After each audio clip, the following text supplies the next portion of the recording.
this is Scott. And this is Bryan. We're with Colemere Realty, and today we want to talk to you about part 2 of accessory dwelling units, or Airbnb. Yes, that's the buzzword here. So last time we talked a little bit about this and gave an overview. Today we want to dive into more of the details. Recently, as recent as October 2018, Salt Lake City passed the ordinance that home owners can start having accessory dwelling units. Of course, they have to be permitted. You have to go through the proper steps.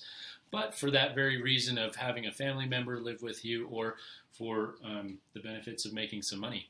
Yeah, renting short-term rentals, basically. Airbnb, vacation, by owner, that kind of thing. Absolutely. And one thing to really remember real quick before I go ahead, steal Scott's thunder, is, just a disclaimer that this is an evolving topic.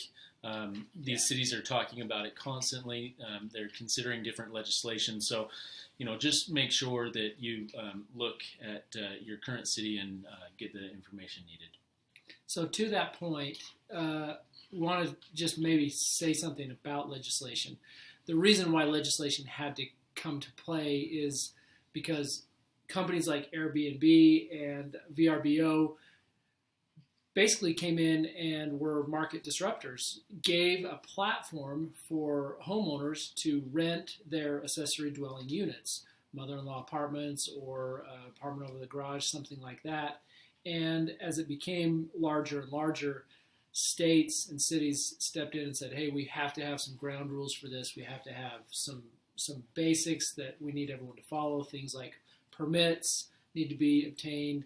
There are limited permits, that sort of thing. So it's definitely important to check with your local municipality when you're thinking about short-term rentals. And I would say it started with, a mother-in-law apartment or an apartment above your garage, and now it's evolved into people actually, seeking out those investments and just doing those solely. So why would the cities want to get involved and get into your business of what you can and can't do with your property? Well, there's a few reasons. Mostly it's just because of it can be a general nuisance for the neighbors, possibly crowded streets, not much parking, making it even more crowded. Sometimes the people, unlikely, but sometimes people can be disruptive, have loud parties, lots of people there as well. So basically being as a neighbor. A pain and a bad neighbor, exactly.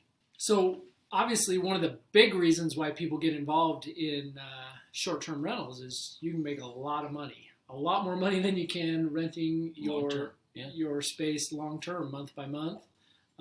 People pay a lot of money, especially if you live close to an area that has a natural attraction.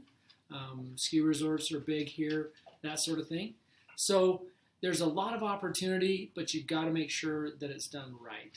Yeah, and really you're kind of getting into the hotel business, so you got to remember the management side of it, and what it's going to take to take care of it and make sure things are being done properly. True. Hey, thanks again for watching. That's all for our topic today. If you have any questions about real estate, buying or selling, or accessory dwelling units, please feel free to reach out to any one of your Colemere Realty specialists, and we'll talk to you soon. Thank you. Thanks.